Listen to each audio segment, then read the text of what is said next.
Hello, everybody. This is TJ Schwartz. Welcome back to the Edge and Flow podcast. I'm here with my co host, Lucas Burnley. Today, we have a pretty cool topic. It's close to my heart, and I know Lucas is excited about it.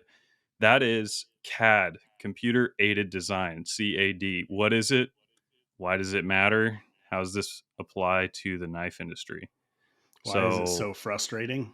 right. Yeah. Why is it the most likely reason for you to throw your computer screen out the window? What's up, guys? Yeah, this is TJ and I were actually just talking about this a little while ago. Man, it's a super broad topic. Um, TJ and I came into it at completely different points. Why don't you take this one, man? You got like the most experience. Well, CAD, it's really close to my heart because it really formed my career. It really was the imperative for me to do what I did. And honestly, it's like I love it. I love CAD. It's something that I can dive into and find like a state of zen almost immediately when I'm using it. It's the medium of my art more so than any other medium. And I guess I can start by saying when I first came into the industry, this would have been 10 years ago, basically exactly. And SolidWorks was kind of the thing at the time. And there was other things afoot, other like simpler or less used CAD systems, but SolidWorks was like the state of the art. The implementation of CAD in industry was almost always SolidWorks, and honestly, that's still the case today if you're talking about a major manufacturer. Right, And so, Sol aerospace, automotive. I mean, E any like exactly, and machining my industry. exposure to it was in college. I had a one-semester course. I was going to school for mechanical engineering, and I had a one-semester course using SolidWorks, and it culminated essentially in some very basic understanding, and at the end of the course, we were designing they would give us, like, a small Lego set, like a 50-piece Lego set, and that was our final. We had to basically model each Lego and then assemble the set Hmm. as a model, which is a cool exercise, and I definitely recommend it for people just getting started. Man, I But might have to do that. That's a fantastic idea. yeah, yeah, because it's intuitive. You know what's going on, and it brings in almost most importantly the assembly side of things because you Hmm. can make individual parts in CAD, and then later you can assemble them into assemblies, and that's kind of a subsequent different operation to combine them. But I think we can circle back to how that was important for me and how that launched what I'm doing. And at the time, I was drawing mostly on pencil and paper, and I kind of got my teeth into this CAD program, SolidWorks, and I just really liked it. I mean, immediately I thought it was interesting and important and cool. And Bill Koenig of Koenig Knives reached out and wanted me to just draw a knife for him, and so I thought, well, I'm learning this CAD system. I'll go ahead and try it. And it really is the flashpoint. And modeling knives in SolidWorks basically was the first 6, 7 years of my career almost solely. I mean, that was it. That was all I did. And I eventually bought a 3D printer. And I was able to build a career on CAD alone for really a good chunk of my early years. And I think it was kind of new in the greater industry at the time, 10 years ago, for a designer to be so CAD focused and really like dedicated to CAD only. Yeah, for sure. Well, you at that point, like you had machinists for the most part, like machinists that started making knives. Like those were the guys who knew, Mastercam or knew SolidWorks.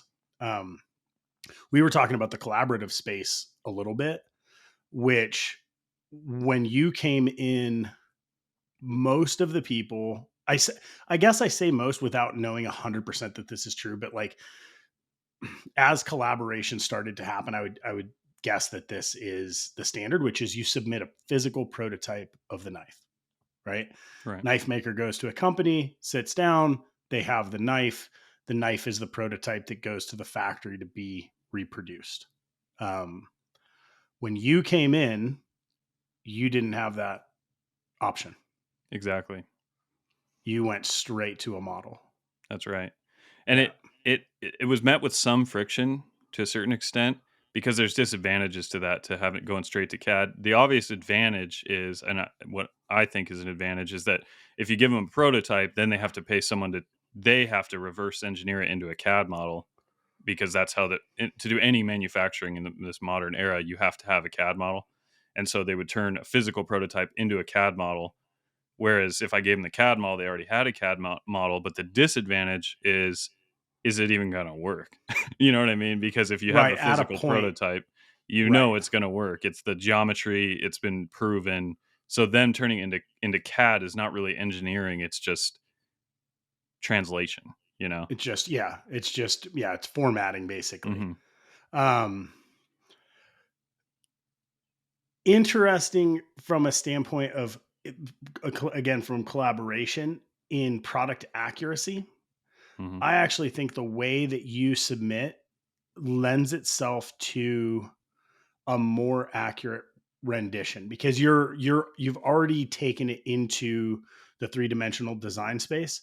And a lot of times when a knife goes through the production process and someone is doing like essentially reverse engineering it, they'll make small changes. Well, as you know, a knife maker, we're not always basing things on the most efficient way to make something or the size of the tooling that we have. We're designing for like visuals and for function. Hmm. So I think that in a way, your method reduces error. I would agree to some extent. And there's another layer to that. So when I was originally designing knives and starting, I was pencil sketching on paper, and then because my CAD skills were still young and developing, I would try to use CAD to turn the pencil sketch into a real model of a knife. And I found it frustrating because anyone that has tried to design a folding knife before knows that if you just draw a folding knife on a piece of paper, it's actually super unlikely that you're intuitively going to be able to have everything geometrically correct, such that when it closes, you got, the detent location stop pinned, you have room for the washers. Is your detent track going to totally be revealed when it's opened? Is the blade even going to go into the handle without you having the edge, revealed on the top side of the back of the scales? And is the tip going to be, sufficiently hidden? And there's all these things that you is very difficult without creating, like, I've seen people, I think it might have been Bill Harsey, where they use like acrylic and they're like grinding acrylic to make the folder work and stuff. And so it's a very circular process of getting where you want it, realizing, oh, the blade's too long. I shortened it. Now it looks a little weird. Got to change the handle. It's kind of a back and forth. And so what I found really quickly is if I go straight to CAD, and maybe I do pencil sketches, I still do that, but it's super high level, just like visionary stuff. And I don't Quick really imagine, iteration, general yeah, flow. exactly. And I don't really imagine that becoming the actual knife. It's just for an inspirational process. Huh. But then when I design in CAD, I'm not in this circular situation where I'm like trying to make it look good, but then constantly compromising because what looked good to my eye wasn't quite what worked. And in CAD, you can have it set up so that when you make a change, you instantly know if it's going to work or not. And so there's not like this process of cutting it out or, making a piece of acrylic, finding out it doesn't work, reiterating. It's like you're designing it as if it's a finished knife from the outset. And so there's less of a translational loss from your what's in your head to what the model is, if that makes sense. And so if you're making something that's conceptually interesting, and then it has to go through the translation into CAD, and then from that translation into a real knife, like, there's multiple layers of loss of possible like artistic development. But I think the closer you start to the finished product, then the better you are at like getting close to what you really want it to be as the end result, if that makes sense. It's pretty wild. So I learned like traditional pattern making for Mhm. folders. Mhm. So for me, that looks like going from a sketch with a light table, kind of creating two different drawings. I would say by the time I leave a light table, I basically have a functioning design. Mhm. I can take that, I can make it, an acrylic pattern, go and start making parts for a knife. Mhm. So when I started learning CAD, that part of me, it's still the way that my brain works. Like, you're so digitally native with CAD um, that it's an your start point is so interesting. Like I don't know that I could come up with one of my knives if I just started in the CAD environment. Maybe I should try. But it's still for me much more comfortable to basically go through that kind of rough, get it close to where I want, scan it in, bring it into 2D. Hmm. At this point, like I am very much a novice when it comes to CAD and CAM. Um, when I first started doing CNC machining, I looked at CAD as a tool, but it was in the context of work. So I basically got to a point where I was able to do what I needed to do, but I didn't make it much further than that. Right Right. now, I'm at a point where I'm starting to really kind of like dig in and become more curious and think about like, solid modeling and like how that how that can change my work moving forward. Right. And a lot of that comes from seeing you and the way that you work and how you think about product design. Yeah, and I think ultimately what it comes down to is CAD. Are you using it as a translator Right. or as an art medium? And that really is the fundamental difference, because if your art medium precedes CAD, and then the CAD is just a method for translating it into a, serviceable model for whatever downstream reason, or is it the medium itself? Is it the medium or is it the vessel? You know what I mean? Super Um, interesting way to think. So in my case, ultimately I'm using it as a translator 90% of the time. Right, right, which is a totally fair and good way to use it. I don't think there's flaws with that, because I do think when you design in CAD exclusively, you can lose some organic nature that the eye and the pencil and the paper can achieve. So some things can escape your eye if you're only starting in CAD. So that's another thing. I've actually recently started to wonder if a better balance is a better idea for me in order to integrate more flow in certain ways, or maybe I can achieve a different style if I do kind of backtrack a little bit. And so, That's where my head was always at. I right. Especially in the beginning, you would see like the machinist knife maker thought process originally, you would see knives that looked very like data driven. Like Mhm. all of the arcs were consistent, all of the curvatures, like it looked like somebody was just going in and making circles and making it work, Mhm. straight lines and sections. At Yeah. this point, the field is so much more dynamic. Mhm. And really, it completely runs the gamut. And there's people like you who are using it in such a way that like you can't, you're not limited by the toolkit that's in CAD because it's unlimited, but you're allowing it to be that, Mhm. right? Which Yeah. is you're using like compound curves. You're doing things that you're creating what you want, not what you're like, your palette is allowing you. Yeah. Well, I can imagine it being similar. Like if you were an author around the age of the development of the typewriter and used to write pen and ink, and I imagine if you wrote a book and then you immediately wrote a book after that with a typewriter, that friction of learning a new tool probably would show up in the writing. But Yeah. then you advance that a decade and you get really, really good with a typewriter, and it probably isn't going to show up anymore. It's just the friction. There's a degree of friction for a period of time that is going to be present in the end product. And that's what it felt like for me. And I think that's the barrier for a lot of people, because I talk to a lot of people where they think when I go to try to design a knife directly in CAD, they feel like they're compromising constantly because of their perceived limitations of what the program can do. Right. But if you master it, at least to a, at least proficient degree, then you can achieve, I think, pretty close. I mean, 99% of everything else you could do like on paper is kind of how I feel. And that's where You I'm a just little have to be able to conflicted. see that way. Yeah. It's not inherent to the software what you can or can't do. Hmm. Where I'm at right now is if I go to design a knife and I do it primarily in CAD, I am solving the problem of what the knife is Hmm. while also trying to navigate a system that I'm unfamiliar with. It's incredibly uncomfortable in a way. Whereas I think after a certain level of mastery, like at this point, I can go into Rhino and I can do 2D, essentially like sketching, and make a functional folder like pretty quickly.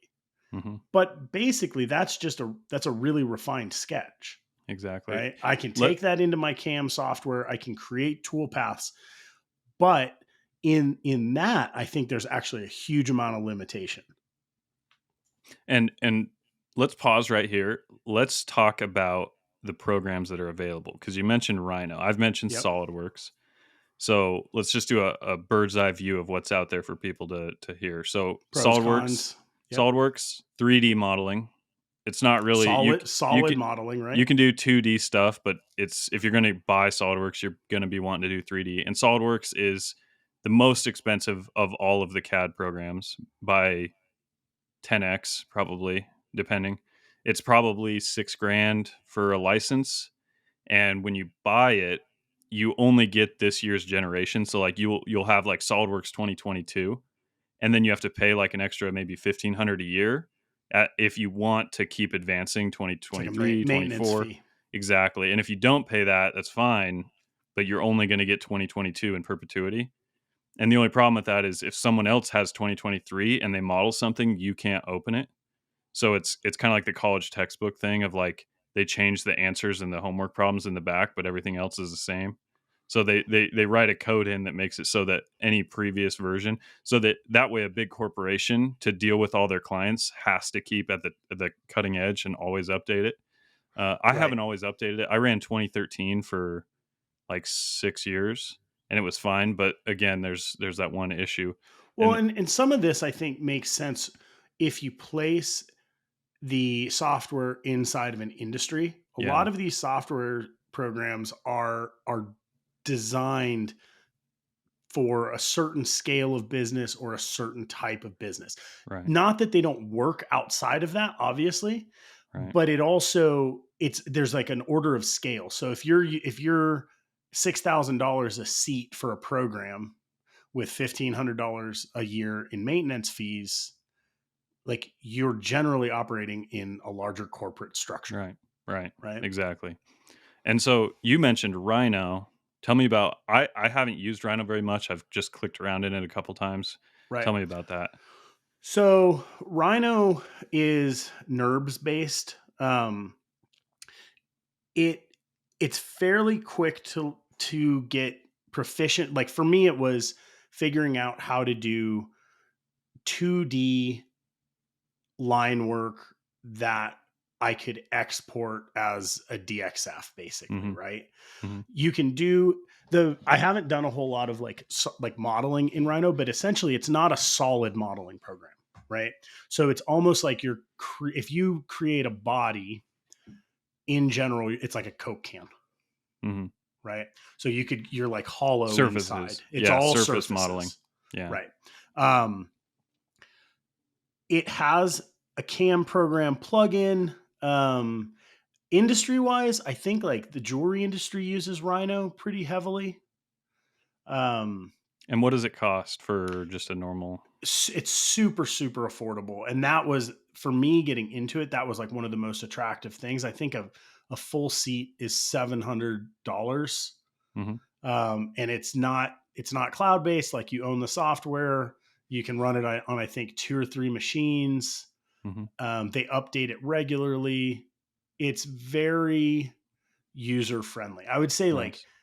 inside of the knife industry when I started, it was by far the most attractive Mhm. um, package. It's put out by McNeil. And one thing, we're talking bird's eye view. We're going to go through a few more programs here, but I wanted to also add an kind of a categorical layer. So many of you, if you haven't messed around with CAD and 3D modeling, might not know that there's a huge segregation between software for modelings, and that one of the big categories is what's called parametric modeling. Parametric modeling is essentially SolidWorks and Rhino fall in this category.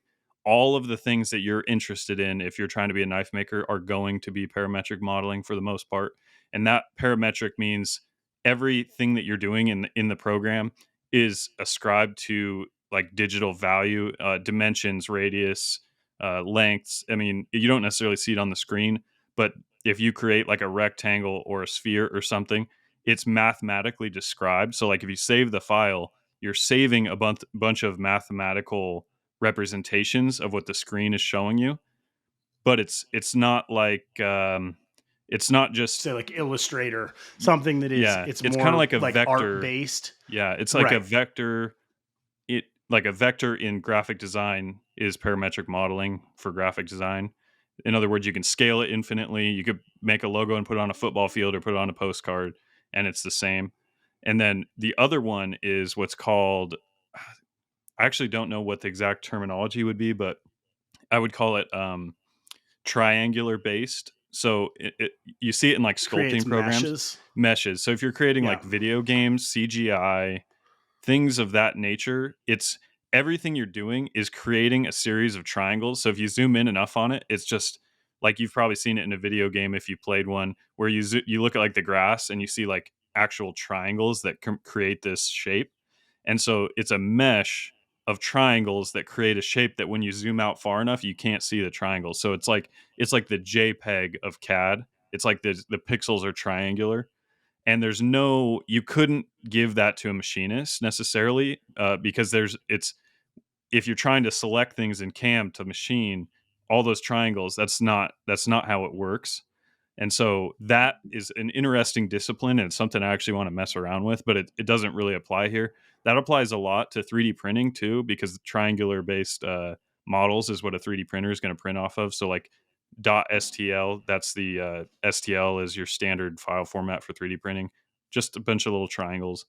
And so we're talking about parametric modeling. And parametric modeling, that's the more expensive side of things. That's where the things that involve engineering are, and Just thinking manufacturing. about the triangular, are you thinking like programs like ZBrush?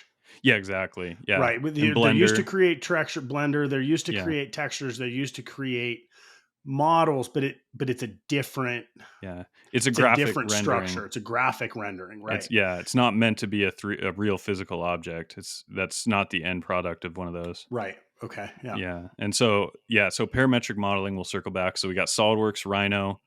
There's a few others. There's like oh There's what Katia is one. There's a there's bunch, and there's what's some the DXF one, the 2D one a lot of people use, draft site. So draft draft site. site is only 2D. It's just strictly a DXF. Great way to start. It's a cool program. Only 2D. I never messed with it because I went straight to SolidWorks and full blown 3D modeling, which I think I would recommend doing. But draft site, I don't know if it's free, but it's probably super cheap.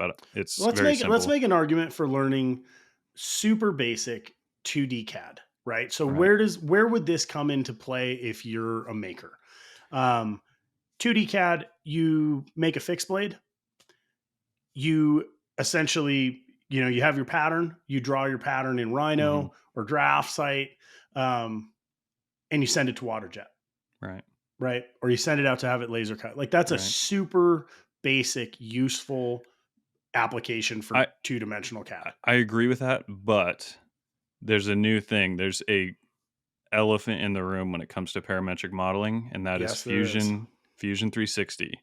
So I recently started to transfer over to Fusion 360 as my predominant modeling software, and I've all but abandoned SolidWorks, which is crazy because I was a SolidWorks golden boy. Like that was just my thing. Like I would I would wear a SolidWorks hat and a SolidWorks shirt to Blade Show in like 2018. I was that into it, you know. Did I And have something to do with you switching to Fusion? I think so. But I downloaded it like 5 years ago and I messed with it, but it never really stuck until I got a CNC machine, and then it was go time because it has, I don't want to get off into the weeds. We'll circle back to what we were just talking about, but it has CAM, which means Fusion also can give machine code to your CNC machine to allow your machine to make the part, which all these other programs you have to buy peripheral programs or some other package or some other like Another subsequent plugin. Yeah. process. So for Rhino, Yeah. you pay $1,000 for their CAM package. The beauty of that and the beauty of Fusion is that they are integrated. Yeah. I don't know that Rhino integrates quite like Fusion 360 does, Right. though. It's awesome. So in all back to what we were just talking about 2D versus 3D for a beginner. Fusion 360 can, just like SolidWorks, you can design whatever you want in 2D. There's no reason to do 3D in Fusion. You can even use CAM, you can machine without ever having made a 3D model. Right. And there's people that do that. So you can use Fusion as if it was, say, DraftSight or as Rhino. Like it has that full functionality, but a couple clicks later, it's a solid. So it's like it's got both. So the thing is, if you were to learn a lower program that's just 2D, the biggest problem is when you decide to go 3D or go down to the CAM side of things, you get into this convoluted situation where you're having to relearn a program and learn where are the tools, how does it work, where do I click, what do these things mean. I think as a general rule right now, 2022, I think I would start with Fusion and I wouldn't even consider anything else personally. I think it would be an Um, automatic. I'm with you 100%. And also, like, everything that you just said applies to me Yeah. because I am trying to move forward and learn Fusion 360. And I'm struggling with it because of the way that I've worked for so many years.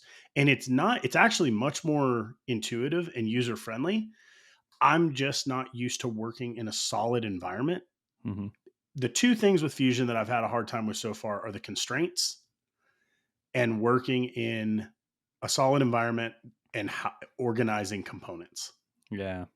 Those Yeah. are like, it's just enough to where if I have like real work to do, a lot of times I default and I go back to Rhino because I haven't hit Yeah. that point of comfort The yet. muscle memory's The just muscle not memory's there. not Yeah. there. Yeah. We're And getting and close though.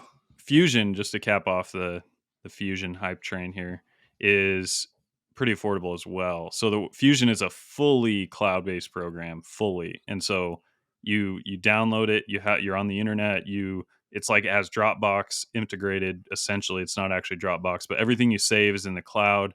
You can access it from any machine anywhere anytime including your Mac, phone. PC, Mac, like, PC, doesn't yep. matter. It's kind of like a next gen program, and the cost you can get it. I believe there's like free versions if you can just download it at any time. But every little step you take, there's going to be some little limiting factor, like maybe some little annoyance or thorn on your side because they're trying to get you to buy it, and it's like I want to say like $500 a year If forever. I that, mean, and 500 a yeah, year, I want to say that you can get as a hobbyist. mm, And I believe they still consider a hobbyist anybody who makes less than $100,000 a year. hmm, You can get a full seat. That's really, the way it was for a long time. I'm not sure if yeah. it still is. I haven't kept up with their pricing model. I know Yeah. it's changed. I'm not sure, but I think I do pay like $50 a month for it. Yeah. It's But 50, like $50 a month. regardless, it's the value. It's got your cam. It's got 2D. It's got 3D. It's got a file storage system. It's on any machine. They're not gonna boot you because you're like logging in and logging out. And I mean, some other programs they manage how many computers are logging in because they don't want Right. people like sharing licenses. So none of that's a concern. It's just slick, and I've gotten into it. Jumping from SolidWorks to Fusion wasn't that hard. All the tools are in different places, and sometimes they're named different things, but it was pretty close as far as like how it's actually set up to function. You can But even like set your controls and stuff yeah, to SolidWorks controls. Talking about scale, Fusion 360 is a really interesting package because I remember when it first came out, they specifically market it to smaller makers, right? It's put out by AutoCAD. Like hmm, they have Inventor, yeah, they have a full seat, expensive package. hmm, I would guess that somewhere in the background, someone was going, there's all of these small shops that can't really afford our full seat software. And I think they created Fusion 360 kind of in that environment. Like it is yeah, perfectly suited to basically any small industry. Like if yeah, you're like if you're building mountain bikes, like Fusion's awesome. If you're like basically if you're designing anything that you can build, it seems like it's a pretty good fit. yeah. Like Well, and when you get into this is kind of way up there, but Fusion's been acquiring other companies left and right, and they've been integrating the features. And one of the major acquisitions they had in the last like 12 to 18 months was a company called, I can't remember. It was a simulation program where you Like could FEI. you could select your machine because there's CAM, which you're programming it. You're let's say you have a knife scale. You're telling what surfaces to be machined with what tool. You're telling it how to do it. What's how many passes, all this stuff, RPM, blah blah blah. But you don't really see necessarily what the machine's doing. If it's a 3-axis mill, it's pretty generic. I mean, you know what the machine's going to do. But if you get into 4 or 5-axis machines, it's hard to tell what is the machine mechanically, like they call it kinematics. What is it going to do to achieve what you're telling it to do? And in a way, in the past, it's like you have to actually put the code in the machine and like watch it really slow to see what it's actually going to do, because it's kind of outside of our ability to conceptualize when you have It's like like 5 robotics, different basically, axes. right? Yeah. Works that way. And so what they have is if you have a 5-axis machine or a 3-axis machine, you select it and it will show the kinematics of the machine on screen. So That's Fusion now amazing. does this, and they Yeah. added it in without any extra money. So it really is, with a 4 or 5 axis machine, it's almost an imperative to prevent you from like crashing it. You have to see what it's going to do. It's not going to like do some weird flip or something. Right. And so it's when they added that, I thought like they're shooting for the stars, because the fact that they're adding that functionality for free and that they're integrating such a like critical thing shows that they're growing and that they're building a platform that's robust and they're aiming for the future. Right. And It, I mean, I think probably I would guess Fusion 360 has actually helped quite a few businesses kind of get to the next level. There's so many thoughtful kind of design elements and like you can finish a model, you can send that model out for quote. mhm, Not really applicable to knives at this point, although I would make an argument that that could actually easily be done. mhm, yeah, But like if you're, have some bracket or whatever, like you can send it out for like cutting and bending. All of mhm, that is inside of Fusion 360. Like it's just incredibly user friendly. One thing that you showed me is like you can plug in the McMaster car catalog. So if you're building a fixture, like you can just go in, download a part. mhm, Like how yep, cool is that? it's It's awesome, very, very user friendly. no doubt. So yeah, we I think we made a great sales pitch for Fusion 360. So Right. now I do think we can go back down to the conversation of like how this new generation, the last decade, and this explosion of CAD in the industry, like how it's led the industry in a different direction. How do you feel about that compared? Because you have a decade of experience before this big like eruption of CAD, and then now you have the Right. decade after. What does it feel Yeah, like and to I you? would I would say even in the decade before, there were a lot of people using CAD, and there was a lot Hmm. of businesses, in the knife industry, obviously that used it. But I didn't come in that way. Like I learned working with completely by hand, and learned CAD later. I would make the argument that it has completely shifted the industry in probably the last, yeah, I don't know, 5 to 10 years. Yeah. Um, at at this point, that's always the starting place that I give is like, if you want to make knives, like just start learning a CAD program, start Hmm. sketching, start learning. And it used to be buy a bandsaw, a drill press, and the best grinder you can afford, you Hmm. know, Yeah. still completely legitimate. Hmm. But in that, I realize I don't even want to say like to be competitive, but I look at where I have struggled over the years, and there are so many points that a higher level of skill with CAD would have just like made my life easier, end product better. Yeah. So, Yeah, and I've tried to focus multiple times in my career on being balanced. In other words, making knives myself and like knowing the actual nuts and bolts of knife making, because I think it's absolutely imperative that you understand how knives are made and how to make one. I think to model a knife is just the tip of the iceberg in terms of like what it actually takes to design a proper knife 100%. for manufacturing. Yeah. And so but one thing I ran into is there's a period of time where I did the same thing you just described, which is like get the bandsaw, the grinder, the drill press. and get started. And I'd already developed a pretty high proficiency in CAD at the time. And I had this dilemma, which is the opposite of what you were describing, where I had this fluidity in CAD, but I would go out in the shop and what I could achieve, not even if my skills were at a high level in the shop, the kinds of things I was visualizing and creating in CAD really only were possible with CNC. Just like the general feel and look I was going for and the features that I was implementing were like strictly CNC type features. And I felt really, really, really restricted when I was standing at a grinder, and I enjoyed it. But it was like I felt like I was only tapping into 10% of my design potential because I was so limited. And that friction frustrated me so much that it like kind of dulled my interest in the making side until I got a CNC, and then suddenly they connected and it was awesome. Well, and But there's a fine line there too, because I would make the argument that the majority of the things that you do on a CNC, you can do manually. right. But but can you do it repeatably? And can you do it in a way that allows you, if a saleable product is the goal, are you able to do it in a way that allows you to sell that product? Right.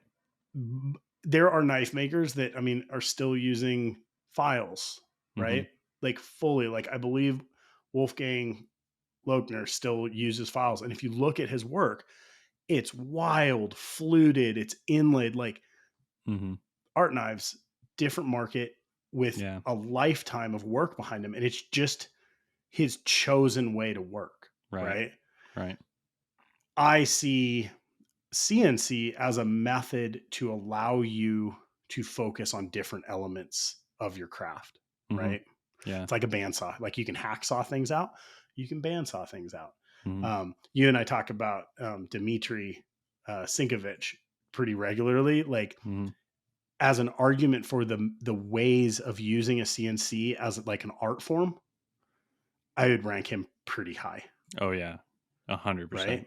Yeah. Because he's seeing a design and he's basically just figuring out like the method of creation. Mhm. And he's doing some things that would like be pretty it would be pretty hard to do by hand. Yeah, no doubt. Yeah, and it represents itself in the finished product. I think when you take the more digital CNC approach, it's gonna bear out in the style. And I think that's where what I ran into is like my style across the board is like geometric, clean, consistent, chamfers everywhere. Right. Like my visual for like the perfect design is well in the like technological CNC side of things. Right. It's the right tool for Yeah. the job in your case, Exactly, right? exactly, and so what I ran into when I had the grinder and stuff was, like, the beautiful art forms I could imagine doing with the grinder differed from the vision that I had over the previous 5 years of my career, and Right. it's like that I was at odds with, like, what my vision really was, and that was where the friction was, if that makes sense. So it's kind of one of the beautiful things about craft in general is that as tools progress and techniques progress, the styles do change. You're always going to have people that don't like the new style or the new technique, Mhm. but that's beside the point, right? Right. Like Right. we're not making things because we're trying to it's weird, right? We make a product. We're trying, obviously, like we want our customers and collectors to be happy, but I think most makers are coming back to like making for them. You have to be first and foremost like happy with what you make yourself Right. And and there's interested in it. and how much do you put weight on something like heritage? You know what I mean? How much weight do you put on tradition as far as philosophy of design and like technology and stuff? I kind of ride like a middle line. And when I came into CNC, there was still the conversation happening about like, oh, it's CNC made, it's not handmade. And like I always made the argument, I'm like, to me, like I'm using another tool. It's all going through me. Like I still Hmm. consider it a Yeah. handmade product.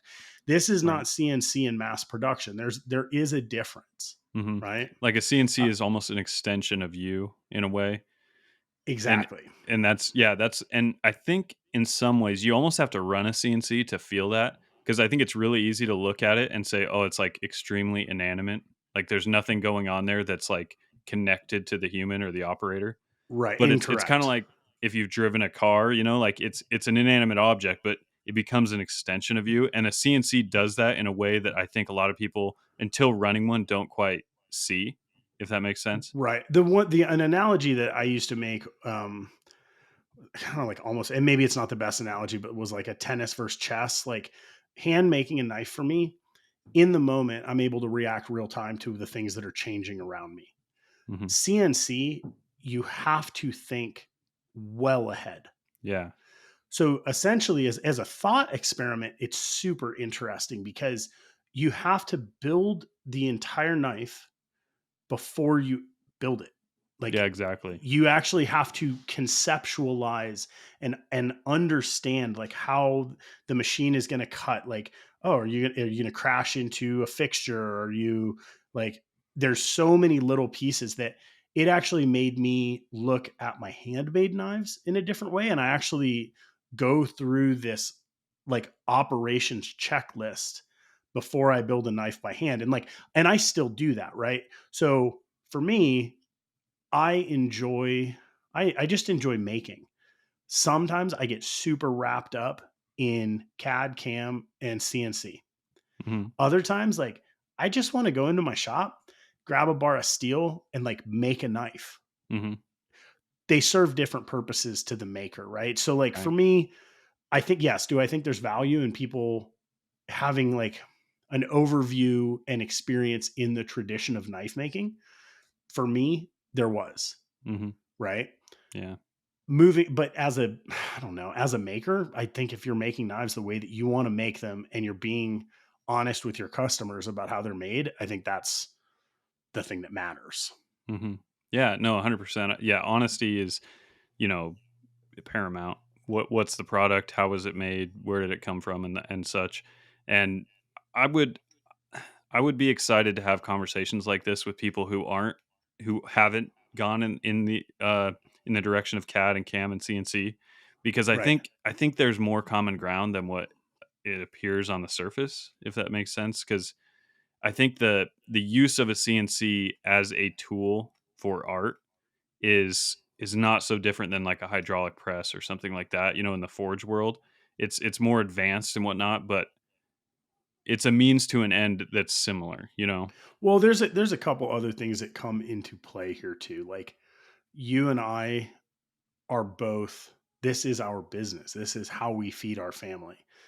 I've been in the industry long enough to see people work until they are very old and not, in my opinion, like a lot of times not, maybe not have what I would have liked to see them have it, towards the end of their career, Yeah, right? yeah. Knife making is hard on your body. So when I look at this, I really try to take into account like, hey, I want a long working lifetime. Mhm, I want to enjoy my life. And so CNC does play into an efficiency. Like I don't want to say that it doesn't, right?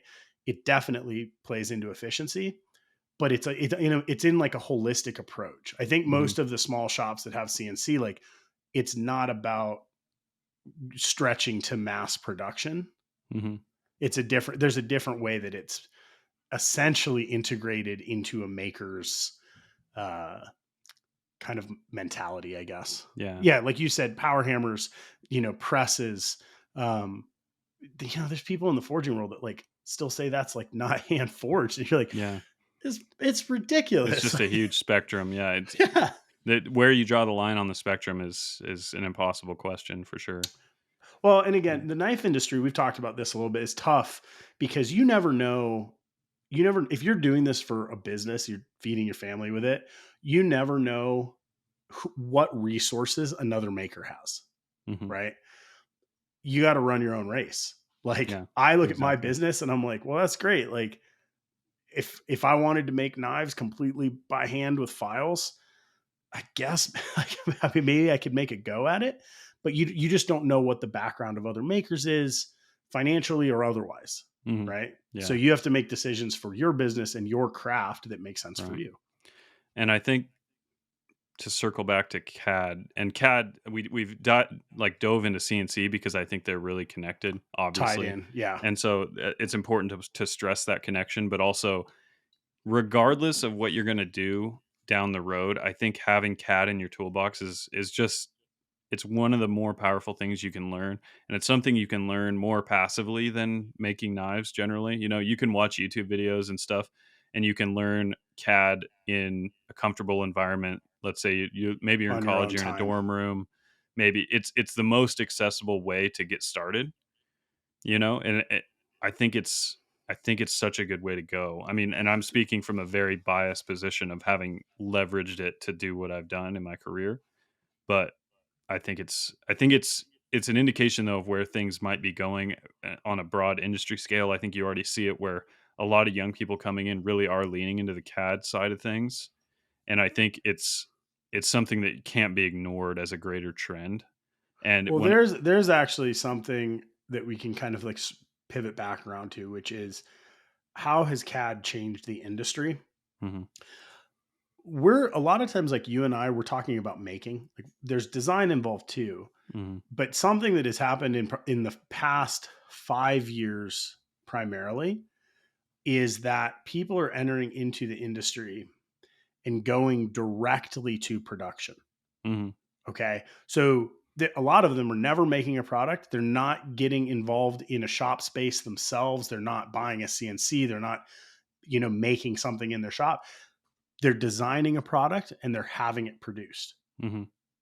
CAD is the method essentially that Yeah, is allowing that yeah. to happen. I would say CAD is an absolute necessity for all of those people that have done that. Right. I doubt there's very many examples of people going straight to production without a CAD model or a 3D print of some kind or Sure. something. Yep. And I would argue that I wasn't the first to do that, but I think I was on the very beginning of that wave. And I remember in the first couple years I was in the industry, like no one was negative towards me directly, but I think there was a sense of like I was doing it differently in that I was doing it via CAD straight to the manufacturers. Right. Well, And you did in the beginning, you didn't have the maker stamp. mhm, right. You were a knife designer. Yeah, And at exactly. that point, yeah, I feel like people looked at it in a different way. Right, right. But I think that's faded a little bit because I don't think there was animosity towards what I was doing, but I think there was a little bit of a view of like I was doing it the easy way or the wrong Yeah, way yeah, or something like that, 100%. Yep. you know? And so I don't think that that feeling is as strong as it used to be. It's probably still there in certain corners, but at the same time, I don't 100% disagree with that because I know that for me, it was an imperative to eventually start to make knives when I had the resources to do it, which was the ultimate thing was I had to be in a position with the right shop and with the right tools to be able to do it. For me, I had to connect the two. Like it was just an imperative for me to eventually do that.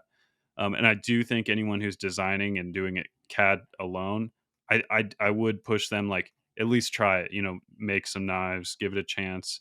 It's to me one of the funnest things that I do, maybe more so than the design side. So I think it's not something to be overlooked.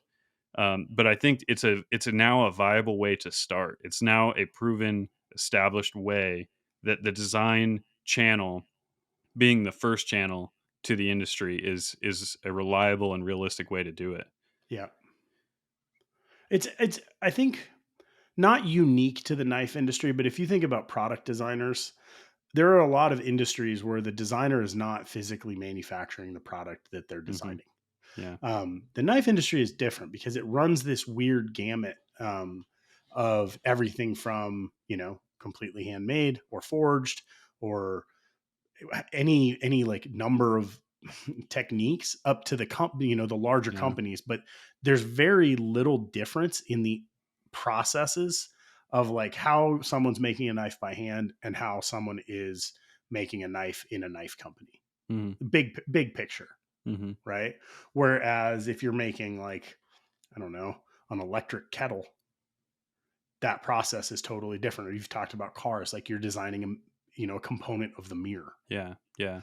So I think there's actually less connection to the overall product sometimes in design than there is in knives, because one Yeah. person is essentially kind of seeing the whole process. Yeah, well, one way to put it is industrial design, which is just a broad term that describes what I'm talking about, where you're an engineer, designer, product designer. You know, an industrial designer could design a shoe for Nike, could design a car, could design. An industrial designer means something that's being designed for manufacturing. And it used to be, I think around the time I started in the industry, people like me were not freelancers. They were employees of like a Kershaw or something. And Right. they were doing exactly what I was doing, but on a salary hidden inside of a company's structure, inside their corporate structure. Right. And then the people outside that were freelancers were custom makers, and it was simply the maneuver of being a freelance version of what was already on salary for these companies, if that makes sense. And so I don't think it was new at all if you think about it in that sense, because there's companies out there that they weren't farming freelance talent for Right. It's design, all internal design. and they were doing it. They weren't knife makers more than likely. You know what I Right. mean? So it was a freelance version of a corporate knife designer, if that makes sense. I just had a question pop into my head that I can't answer. Okay. Has anybody from one of the big companies transitioned to being, I can maybe think of one, transition to being like an independent knife maker slash designer?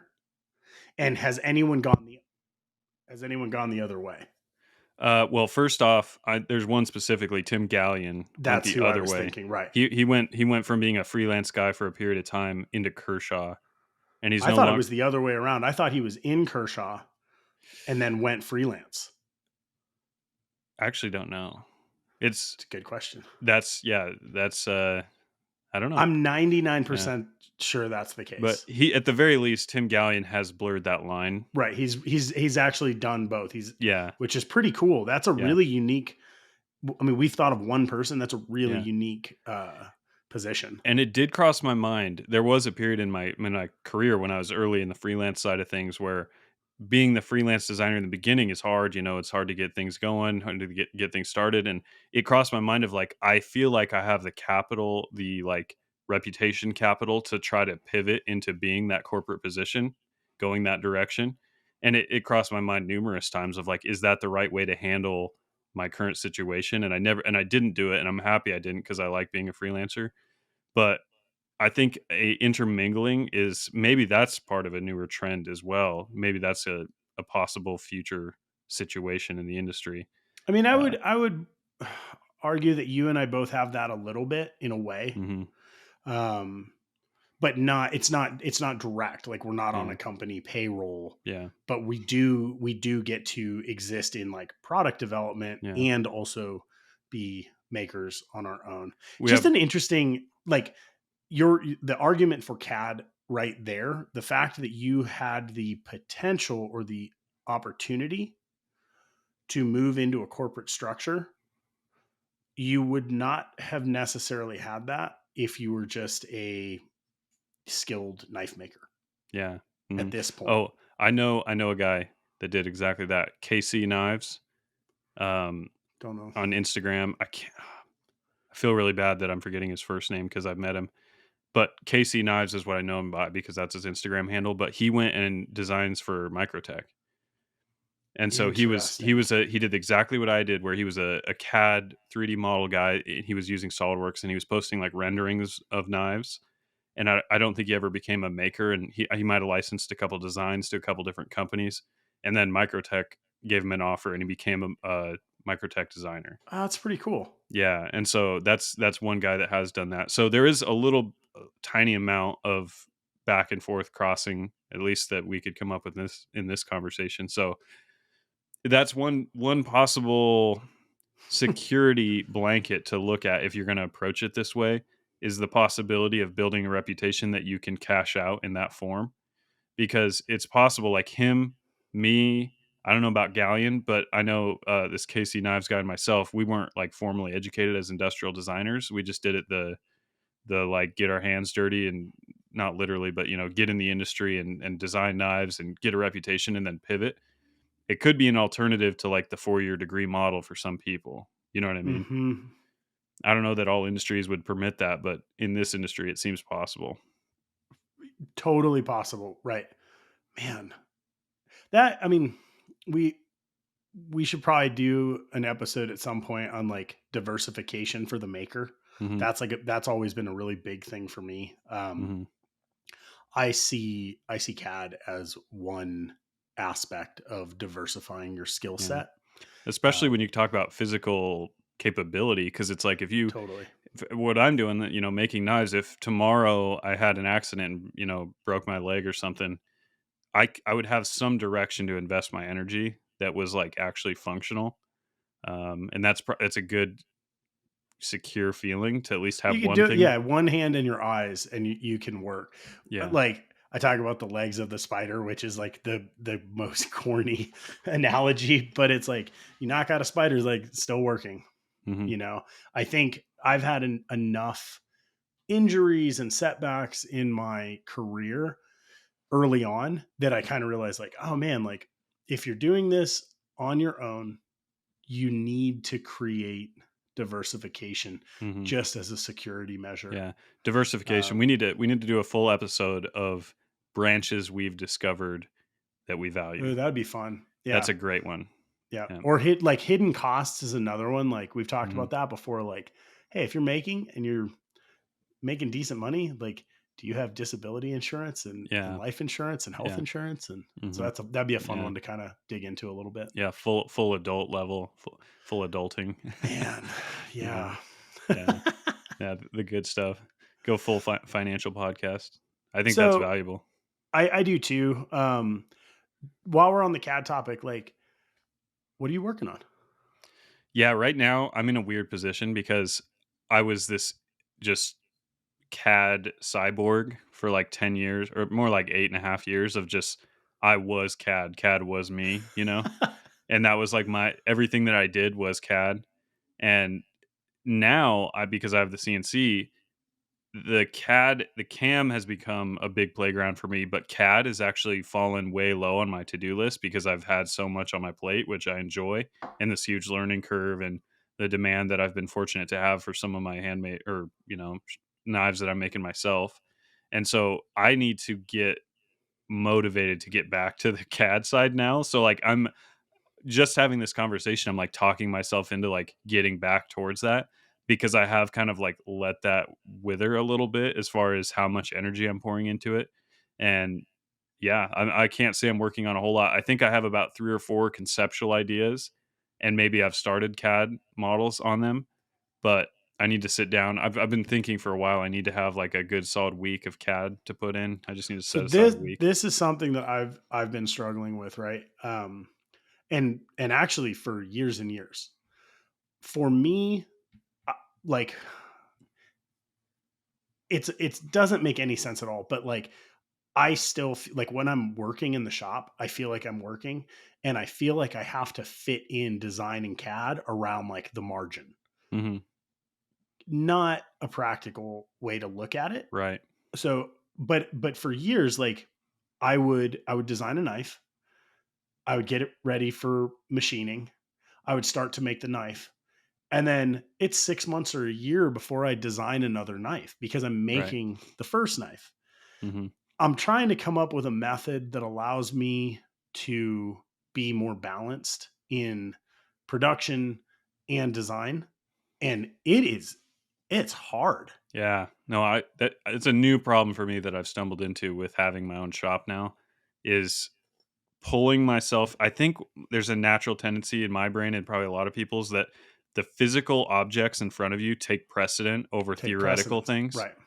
And so the goal of making a theoretical thing have equal weight to like a physical task ahead of you is hard to do because it seems not natural for the brain.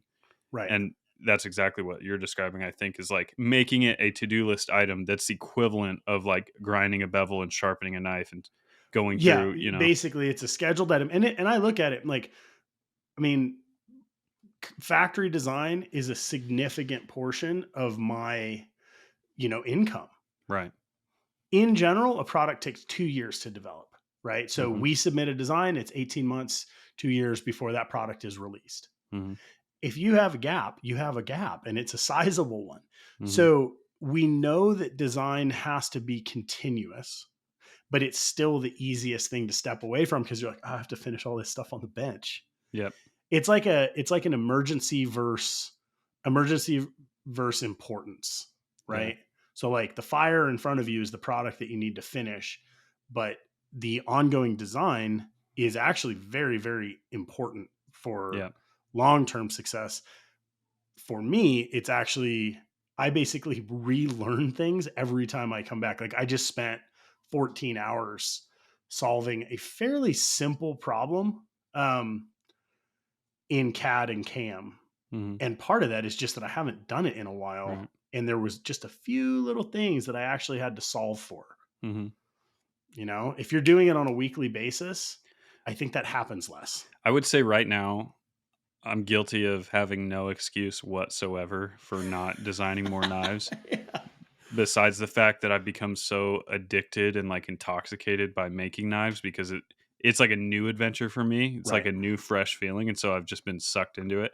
But, like, I do feel like CAD's one of those things that is kinda like a bike. Like, once you get that rhythm, I feel like I can sit down and I have no concern about it being rusty. Like, I don't have Right. that sensation. Right. But dedicating the time is it's a tug of war that my CNC machine in my shop is winning 100% of the time for the last year or Right. so. So that's a But huge thing. I think finding an ebb and flow, like I just bought a 25-ton press for forging, Mhm. from Cole Ironworks. And it's like, I look at that, I'm like, that's one more thing that to pull me away from certain job aspects. But in reality, I like learning. And Mhm. so I think having tools and projects that support you in different frames of mind as a maker for longevity is Mhm. super important because the Yep. thing that you are making today that is super interesting to you in 5 years may not be interesting. And if you haven't built the skills or the resources to do something else, Mhm. you're having to solve that problem in real time. Yeah. And I've never wanted to do that. Yeah. A goal of being well-rounded from a maker standpoint and a, like, technologically skilled standpoint, I think Yeah. is a good goal. Well-rounded to the point that you can, like you said, you're kind of flexible enough to, if you get bored or burned out, you can pivot and you're not immediately met with barriers or with obstacles, for When sure. I was there was a period of time where like this was probably 2010. I was making a lot of customs. I was doing a lot of knife shows, just repetitive production work. Like, and I say that all hand built knives, right? Mhm. Um, that cycle, I think, can be like very, very hard to break Mhm. if you don't have like even in it. I remember I would taper my days. So bandsaw work I could do at the end of the day. So I Mhm. would come in and like in the beginning I would look at it and it's like I would fit locks. I would do like really final work. I would sharpen knives, I would Mhm. grind blades. And as the day progressed, I would have these different levels of kind of work until at the end of the day I was sweeping the floor. Yeah. I That's think you smart. can look at weeks, months, years in the same way where you kind of realize, like, man, I just finished a huge project. I need a palette cleanser essentially. Like, I'm going to go Yeah. over to the press and just like forge. And like, I just spent like 80 hours doing CAD Yeah. and having something to like just fully shift like your physicality and your mentality to Yeah. And longevity. I think it makes a big I difference. think CAD also has a secret weapon in that it's so, what's the word? It's so enveloping and it's like all the tools are within reach. So it's, for example, when I'm making knives, one of my biggest things is the overarching picture of managing things like, do I have enough steel? Do I have enough water jet yet? Do I have enough G10? Do I have enough stones for stoning the bevels? Do I Hmm. have enough 400 grit sandpaper? Blah, blah, blah. And so it's like there's kind of like this decision overload where it's like you have all these things that you have to kind of prop up to make sure that what you're doing with your hands is sustainable. You're not going to like run out of a certain carbide end mill and then the whole Right. thing stops, which is a scary thing. Whereas in Yeah. CAD, nothing can stop you because every tool is there 100% of the time. So it's like Yeah. you can kind of shed all of the decisions. It's kind of like pencil to paper. It's like you're not going to run out of pencil. You know what I mean? It's going to last plenty of time. You have a It's whole just notebook, there. plenty of pages.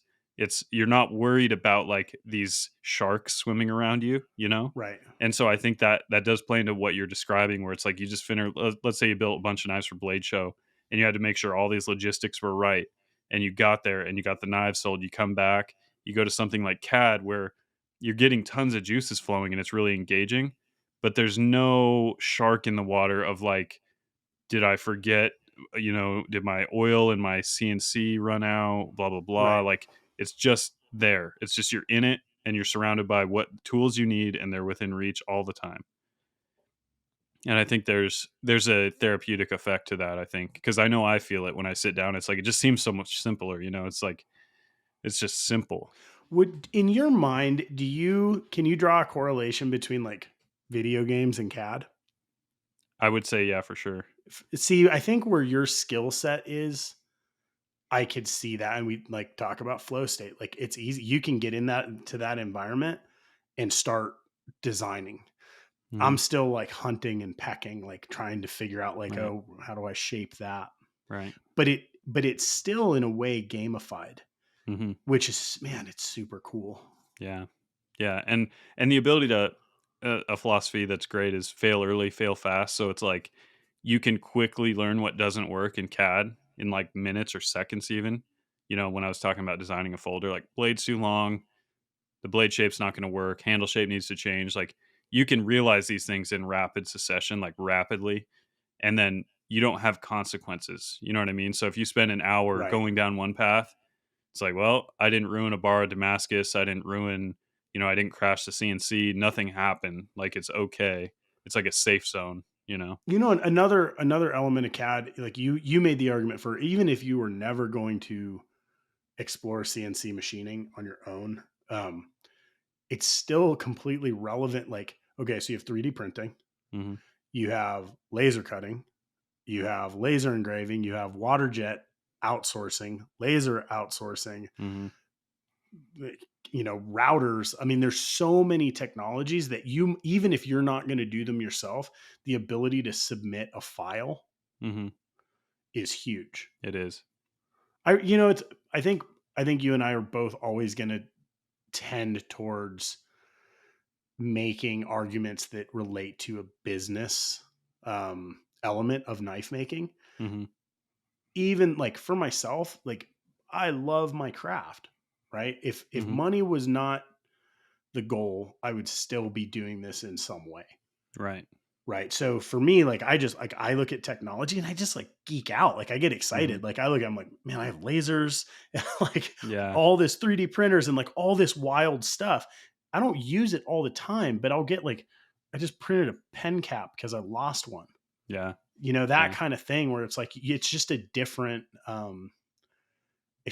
way of interacting with making. Yeah. A tool of creativity. Tool of creativity. And I really do think if you're not a CAD person and you design or make anything, doesn't matter what it is, I imagine you use a pen and paper a lot. And I imagine you feel a good feeling when you sit down with a blank sheet of paper and you start sketching. Imagine that feeling, but the end product is a saleable, usable, functional thing. It's not it takes you so much further and that's the dream and I feel like I've felt that feeling and it's irreplaceable. Like I couldn't imagine not having CAD. Like if you strip me of CAD, it'd be like stripping me of my, Thor's hammer. That's what it would feel like. Yeah, man. It's pretty cool. Mhm. So we talked a little bit about resources. This, and again, like none of this stuff is like sponsored. Like these are just our thoughts on programs and like kind of what we're seeing that works for us and like what we're seeing that works or doesn't work for other people anecdotally. But Fusion 360 if I was going to start learning today, it's the software that I would learn. Mhm. Um, Titans of CNC still has a completely free training module. Mhm. I would download that, Yeah. and I would download Fusion, and I would just Yeah. start playing around with it And hit the YouTube. and hit There's YouTube. just the general YouTube content around CAD is immense. I mean, there's nothing you can't learn with a YouTube search or a Google search or looking on a forum. Like it's all there. Hundreds, yeah, thousands probably of Like I hours. said, I had 1 semester of SolidWorks training, but at the end, I could do a rectangle with 2 cylinders on it. In other words, a Lego. And to go from there to a knife was a big leap. And most of that was just YouTube and Google. I It's took There was a brief amount of time where I was going to school for like machining, and I took an AutoCAD course, and I'm sitting there and they're like, basically it was AutoCAD for like architecture. I'm like, hmm I get it. This room is awesome. How do I draw a knife? Like yeah. it's not always relevant. The way that I did it to learn Rhino was I actually went to UNM when we were living in New Mexico, and I waited outside the maker lab for one of the techs, and I was like, "Hey, I know you guys use Rhino. Can I pay you to tutor me?" hmm And he did. And then that ended up Awesome. actually me saying, "Man, Rhino is super cool." And I set up a class for me, Pat Pruitt, Richard Rogers, and Tom Krein. And Nice. that was like our introduction to Rhino. That's There's always a fantastic. way. Like, you Yeah. don't have to go to school for it. You can find someone to tutor hmm you. You can find a workaround. hmm Yeah. It's Just do it. in the age of information. It's all there. Who is the main guy? There's one guy that does Fusion 360 on YouTube. Do you know his name? Lars Christensen. Lars Yeah. Christensen. Yeah. Yeah. He's good. Yep. Yeah. I've And been going through some of that stuff. I've been thinking about posting some content at some point on Fusion. I'm You getting should. comfortable enough to start thinking about. So let me know in the comments if that's something you guys would think is cool.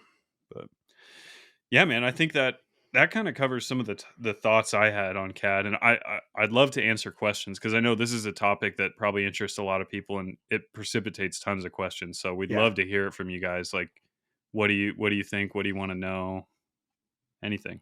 So Yeah. And we have kind of a nice cross section because TJ is so knowledgeable with it. And I have been learning it for a long time. So I kind of understand some of like the beginner issues. Um, and can share like struggles or hmm whatever or workarounds yeah. that I found. And TJ is basically just the oracle. So Oh, I don't know. yeah. Well, I watched Burnley at the tail end of teaching a grinding course, like grinding bevels, and that seems like witchcraft to me. So we're on Muscle these memory. different we're on these different apexes. So I like It to is. like to It's learn from totally you. different. You talked about being able to like just walk up to CAD and like just instantly you're in the stream of it. Mm, That's how blade grinding is for me. Like, hmm it used to be that blade grinding was like a stressful element of making a knife. hmm Now it's not even something that like I think about. Like, I hmm can walk up like, oh, what am I doing? Like a duplex ground dagger? Like, hmm okay, That's because awesome. I've got my probably 10,000 hours, Hmm just like you have your 10,000 hours with CAD. Yeah, We gotta yeah. like Got to trade. mind meld. I Let's know. yeah, we gotta trade Get some of that this get that stuff neural off. network linked up. Ah, Yeah. yeah. All right, man. Well, Yeah, let us know if you guys have any questions. If there's anything else you want us to kind of wrap about. yeah. I hope y'all enjoyed it. Have a good one. Yep, take it easy.